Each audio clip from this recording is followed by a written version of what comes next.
Hey everybody, thanks for coming back. Buttonhole here, Open Fire Tactical. Still working on the practical accuracy things that I got going on with all these crazy videos. Man, I want to thank all 63 subscribers now. Thank you. That means so much to me. You guys just don't even know that how much that makes me feel. It makes me feel so good.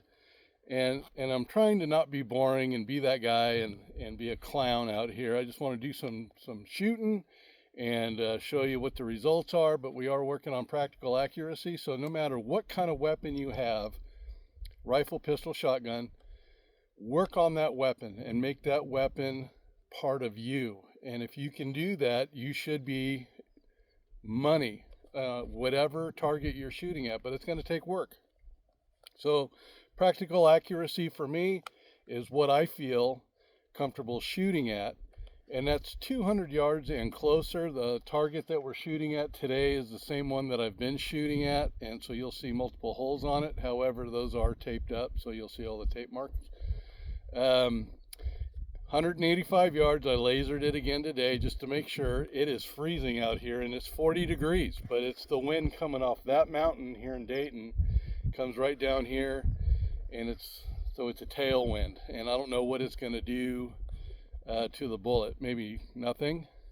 Certainly it's going to be better than a headwind or a crosswind, but those things you will have to take into consideration when you're shooting for accuracy, when you're out here doing things on the gun range, wherever it is you decide to shoot. So today I'm still working on that 30-30. We're going to do that again.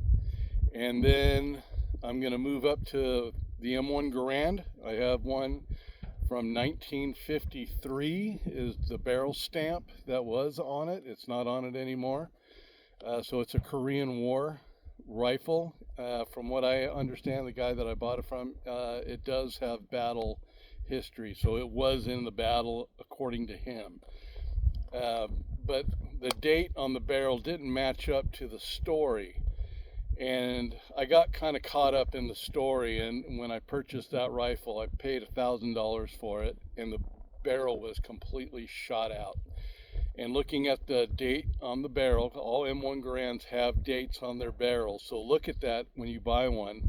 If it, even the Criterion barrel that has since been replaced from the GI barrel, the original barrel, it too has a date on it. So look at that before you make a purchase, and bring a bullet with you, like a live cartridge, and stick it in the muzzle, and it should not go all the way down to the neck of that case. If it does, it needs to be rebarreled. If that's the case, I strongly encourage you to go through CMP and have that rebuilt. Pay the money. You can get that thing rebuilt for less than $1,000. So mine, it was in the 650, 700 range, and with all the monies that I had paid prior to getting that rifle taken care of and shooting properly, the guy told me that he had experience changing a barrel, and he did not. He lied to me. The cases were coming out in two pieces. So boom, and I see two pieces of brass flying out. The headspace was not correct. And that could be catastrophic. And so that barrel wound up being ruined. He cut the gas op rod to accommodate for the gas port, so I had to replace that. Just a lot of dollars involved in this thing, but now it shoots properly. I sent it to CMP. They got it squared away. Everything's beautiful and perfect. I'll bring that out here in a minute. But for right now, we're just going to shoot the 30-30 first. I have Federal 170 grain factory ammo, and I'm going to shoot at that rifle. I'm going to shoot at that target, and then I'll pause the video, walk down there, and then we'll see how well we did. Okay, so I'm going to load these three guys up, and then we'll see what happens. Whether I hit it or I don't hit it. Here's the old 30-30. It's unloaded, and I'm the only one here on the range. When I got here this morning, it was busy. There was another guy here, and then a friend of mine showed up, and he comes out here just to pick up brass, but he has since left, so I am all alone. Thank goodness, and I can do my video without being interrupted. All right, here we go.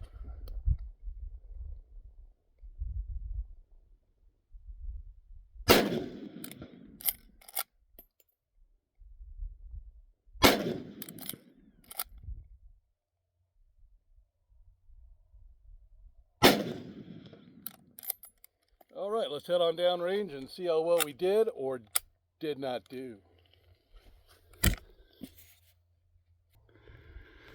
All right, made it up here to the top of the hill. Holy cow, I'm not getting any younger. So 3 shots, 3 hits. That's crazy, because that rifle, this is like the second time that I've shot it, other than when I did the 30-30 loads. So holy cow, this might be a hunting rifle for me should I decide to start hunting in this state, or if I go to Texas, if I could ever afford to go to Texas and shoot boar, pigs, this might be the guy for me.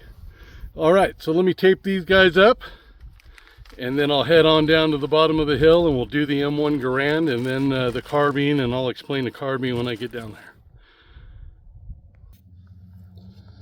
All right, back at the bench. This is the M1 Garand that I told you guys about. I need to take this off so I can hear. This is a Springfield. Like I said, it's a 1950s era, and that's the receiver. So the barrel's been replaced. All M1 Garands, if you're interested in getting one, be prepared to pay some money. But like I said, bring a bullet with you and check the barrel. Make sure that it hasn't been shot out. This is a brand new barrel. It is stamped August of 2022, and it has very few rounds through it. But I've also put a kin sight on the front of this. It's a fiber optic kin sight. You know, like I said, my old eyes, man, I need things like this. These sights are they're about $70, I think, plus shipping, and the shipping is not very much. But if you have issues seeing either up close or far, whatever, young or old or in between, man, these things are phenomenal, and they're so much better than the original sight.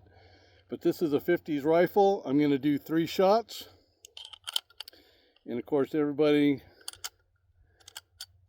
loves to hear the M1 ping, so I'm not going to put the 8 rounds in it, just 3. So here we go.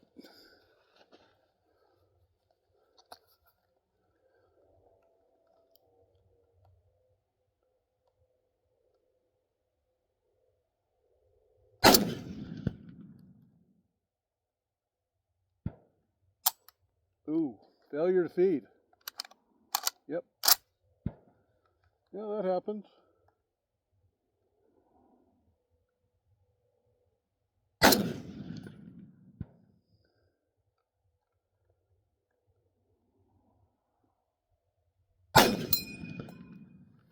Ping. Caught the brass and the clip in the head. Weapon safe. Let's head on downrange and see how well we did or didn't do. I don't shoot this guy very much, so I probably need to work on it a little bit. Off the bench when I shoot this rifle, off that box that I think you've seen before in other videos. It's just a standard, it's a toolbox is what it is.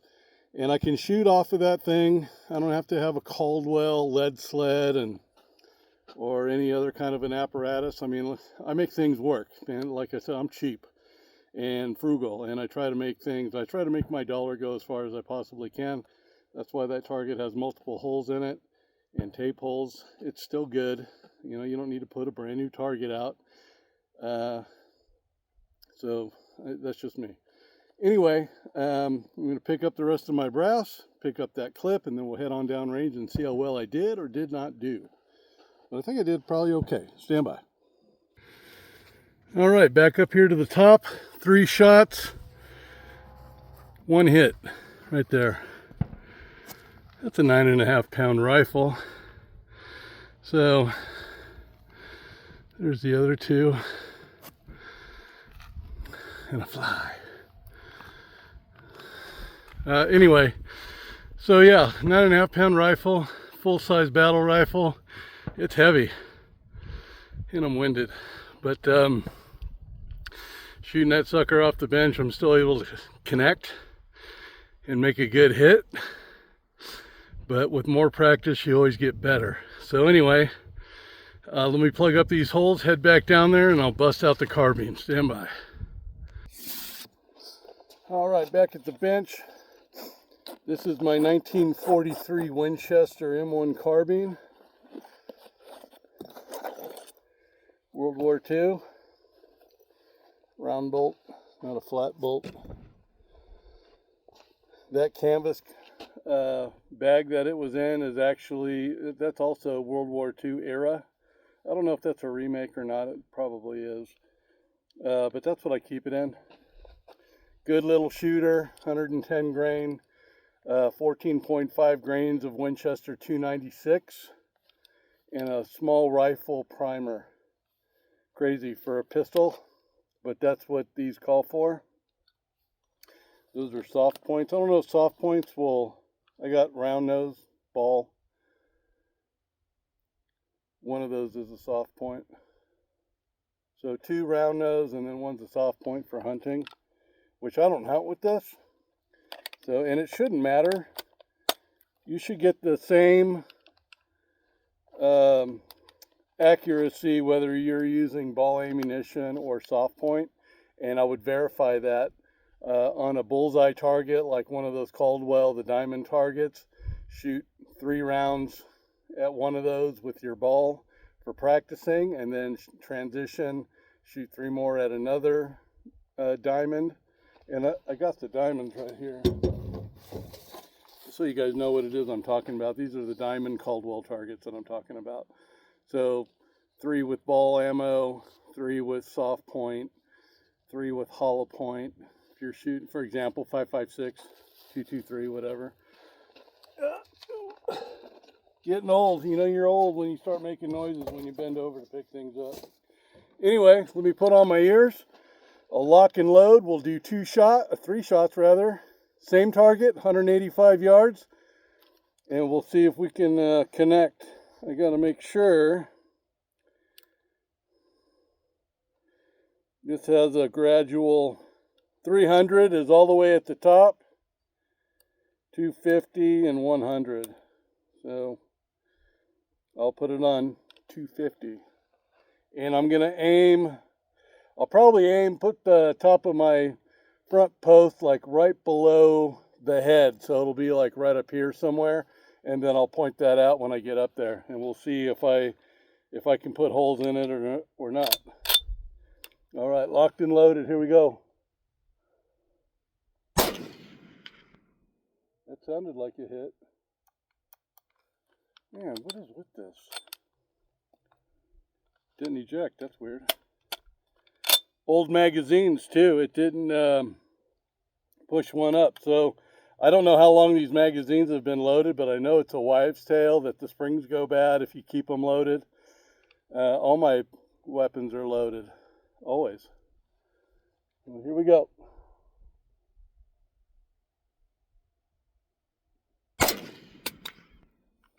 That wasn't good.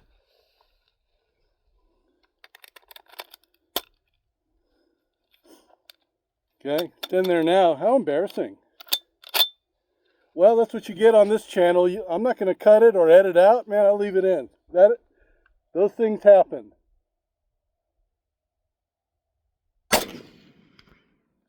All right.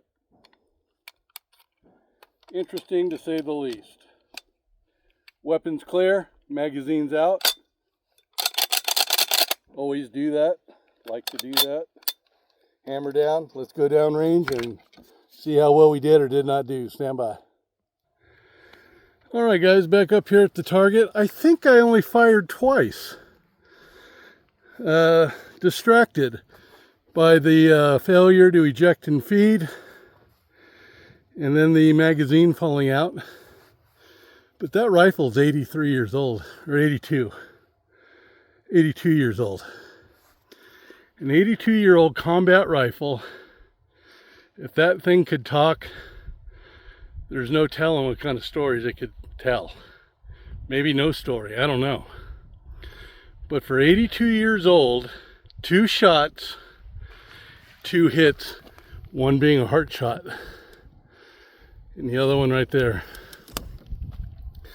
kidney in the abdomen. and my front post was up here. And it's hard to tell, kind of, at this distance, at 185 yards. Where was I going? Man, I lost my train of thought. I'm huffing and puffing, man. Walking up here is a real bear. But yeah, I was definitely distracted with the malfunction and the magazine not being seated, but still able to put 2 shots on target, one being a heart shot. That's pretty incredible. And I like to shoot that rifle, but I rarely shoot that rifle. It is a lot of fun. They are expensive. You're looking in the neighborhood of $1,500, but definitely still a shooter after all these years. So thank you all once again for tuning in. A shout out to all 63 of my subscribers now. I can't thank you guys enough. You have no idea how much that means to me. I just, I do this as a hobby. It's not a means of income or anything like that. I don't have a sponsor. I do everything here on my phone, and I do everything without editing, because I don't know how to do any of that. I certainly don't know how to do it on my phone. So we just let her rip, and what you get is what you get. If I have a magazine fall out, well, that's on camera, so I'm not going to take it out. We're going to show it.